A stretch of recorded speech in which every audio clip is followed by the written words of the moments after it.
Welcome back to the Mediocre Alaskan Podcast. I just got back from a hunt and I got to get this all down now. I was planning on doing a recap for tomorrow's podcast, and today is Wednesday, which means tomorrow is tomorrow. It's Thursday. I'm a little bit just frazzled, I guess, about what just happened. I guess it didn't just happen because I had to hike out, so I'll get right to it. It's rainy today, over an inch of rain. Not really windy, but just kind of wet.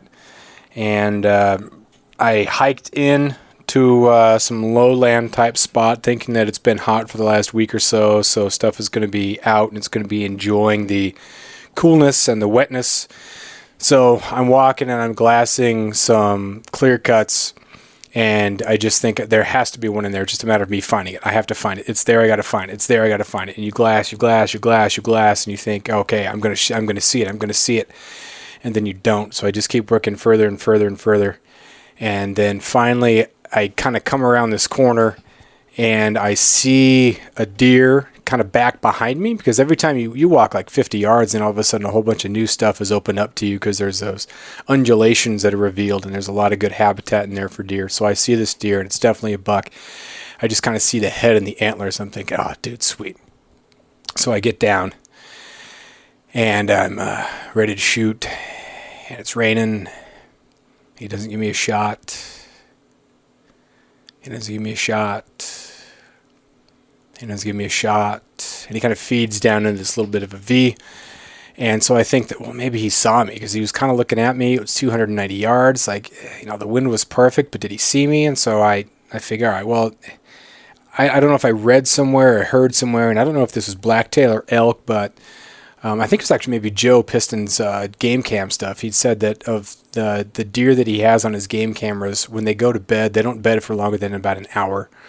And so I left the area and did kind of a loop and just thought maybe he was kind of onto me or something. Maybe the wind swirled, I didn't know. But I was going to kind of catch him when he got out of his bed. So I come back to that spot, and sure enough, he's there, and I just see second, and then no shot, and he disappears again. And he went down in this little bit of a crease, and I thought, oh, dang it. So I'm just going to wait through this. And so an hour and a half later, he still hasn't come out, and my fingers are getting numb. I've put them in gloves, and I looked in my pack, and I had, I always keep some hot hands in there, because even if it is August 3rd, it's still, you're wet, and you're sitting, you're not moving anywhere. And one of the previous times when I tried to get a shot, I was laying prone. And so I'm just on this, it's just wet vegetation. Off this road, trying to get a shot. And so, I could feel the water soaking in through past my pants that have holes in them into my, past my rain pants that have holes in them into my regular pants. But I figured, hey man, I'm just going to shoot this thing. And so it's going to be over. You're going to have the adrenaline. It's going to be fine. You're going to be warm. Doesn't happen. And so now I'm waiting that hour and a half and I'm just soaked.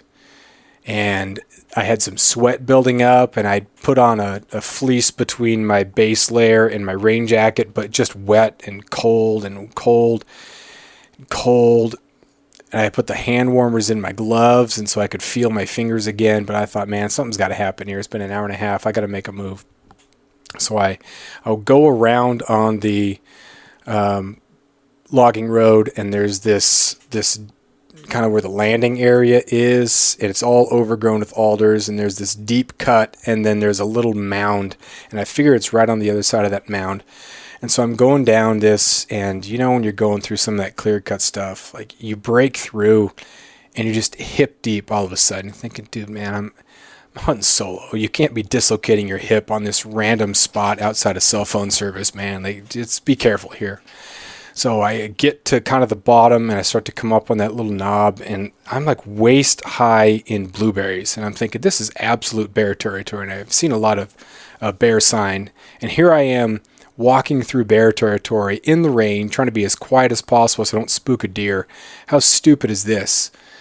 I get to the top of the knob, and I'm standing on this stump, and I see the buck, and it had gone down in the V and had gone up a little bit, and he was behind this tree, so I couldn't see it, and he's right there staring right at me. And so I take the take my rifle, lift my rifle, I flip up the scope covers, and it's just wet in there, and it's a little bit foggy, and I can hardly see. And so I'm trying to see the buck through the scope, and you know what's coming. You know what's coming. So I kind of look a little bit harder. I lean forward a little bit. I see him. Boom, I shoot. Freaking scope myself, not real bad, just kind of like a nick, because I'd leaned forward to try to see through all the wetness. The buck runs a little bit and falls down, thinking, dude, God, it's sweet. So now I got to go straight down this embankment. I can't really see the bottom. I know if it's all blueberries, then that means it's steep, but it's not going to be cliffed out because there wouldn't be blueberries there. There'd be a gap. And so I just kind of slide down, holding on to blueberries, and I work my way over to where the buck was. And I come around the corner and, oh shit!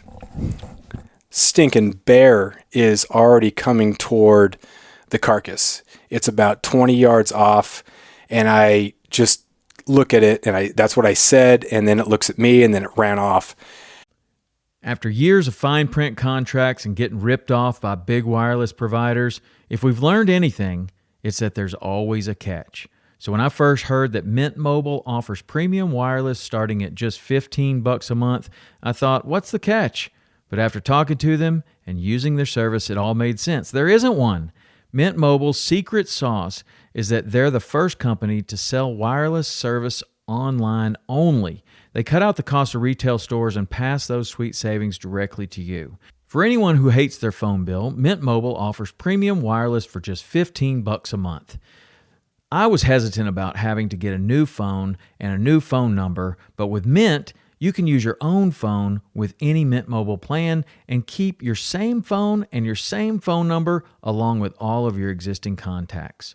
Mint Mobile gives you the best rate whether you're buying for one or for a family, and at Mint, families start at 2 lines. All plans come with unlimited talk and text plus high-speed data delivered on the nation's largest 5G network. Switch to Mint Mobile and get premium wireless service starting at just $15 a month. To get your new wireless plan for just $15 a month and to get the plan shipped to your door for free, go to mintmobile.com/waypoint. That is mintmobile.com/waypoint. Cut your wireless bill to $15 a month at mintmobile.com/waypoint. And I'm thinking, what do you do, man? The deer was right there dead. It was just like this face off for a second. I mean, should I just leave it? It hadn't claimed it yet. I start thinking through my head, well, there's been no attack that's been, I don't want to say articulated. It's been recorded. There's been no recorded attack of a bear on something that hasn't been claimed. So if it had claimed it and I went and I was kind of rushing off it, or it had cached it, there'd be big time problems. But it hadn't claimed it yet. We were both kind of arriving at the same time, and my yelling my profanity at it spooked it off. But then I think, well, what do I do? You know, like, what do I do? And so I stand there for a little bit, and I was just talking to the bear, making my presence known. I think, well, I can't just leave it. Right? If it's not coming back, I'm just going to be very aware. I started playing music on my cell phone as I get to the deer, and I was talking, and so I corded it out. And then as I'm hiking, I'm just so stinking sweaty and wet, and I'm hiking up out of there, and it was kind of euphoric because I did a podcast with Mike Merrill yesterday. And he was talking about, I asked him why when he is like exercising, he always has this smile on his face, like he's having a good time, even though it's miserable. And so I actually thought about that when I was going up, because you're hiking out of a clear cut, and it's absolutely terrible. And I just kind of laughed, and I just thought, nah, you get to do this, man. You get to do this. You are in shape. You can do this. And man, I just kind of powered through, got up there, got to the road, and hiked out, and it was awesome. You just felt good.